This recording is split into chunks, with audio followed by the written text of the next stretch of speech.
Bunlay bilan yuanlay degan ma ikki so'zni farqlantirib o'rganib olaylik do'stlar. Ikkilisi aslidan deganni bildirdi.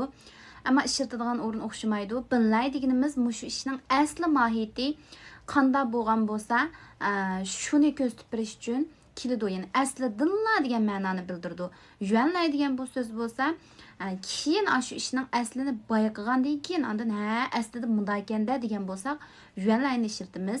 Masalan, 这部手机本来就是我的 desek 这部手机本来就是我的 bu aslidinla mening telefonim degan gap. Mesela 原来ishlatib qolsak 原来这部手机是你的呀 原来这部手机是你的呀 aslida bu telefon siznikanda deb keyin bayqadi ishni. Shuning uchun keyin bayqagan bo'lsa 原来ni ishlatamiz. Aslidinla shunday bo'lsa 本来ni ishlatamiz.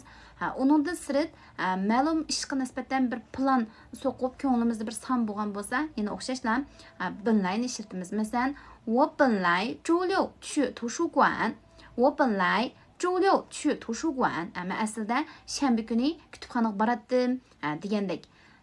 Masalan, 原来 ni ishlatib qolsak 原来你周六要去图书馆呀 原来你周六要去图书馆呀 aslida siz shanba kuni kutubxonaga bordigan tuxsizda degandek. Bilib oldinglarmi? Yine ikkisini ishlatadigan o'rni 本来 deganimiz aslidinla degan ma'noni bildirdi. Yuanlay bo'lsa-chu aslida bunday ekanda deganni bildirdi. Ondan sonra tövendeki ikki jumlani pinonchida yozib avatib beqinglar. Birinchisi, men oshqushni yarim kun izlabdim. Aslida yonchuqim degan. Men oshqushni yarim kun izlabdim. Aslida yonchuqim degan. Ikkinchi jumla, men aslidinla davlat tili o'rganishni yaxshi ko'rmaydim. Ma'lum almashgandan keyin davlat tili o'rganishni yaxshi ko'rib qoldim. Men aslidinla davlat tili o'rganishni yaxshi ko'rmaydim. Muallim almashgandan keyin davlat tili o'rganishni yaxshi ko'rib qoldim.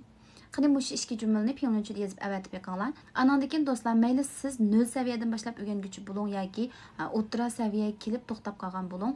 Bu sistemlik davlat tili o'rganay deydiganlar bo'lsanglar, men ayrim uchur qilsanglar bo'ldi, lekin oldingi shart cho'qqum kuniga oldikayni bo'lib 2 soat vaqtni o'rganishga chiqara oladigan bo'lishingiz kerak.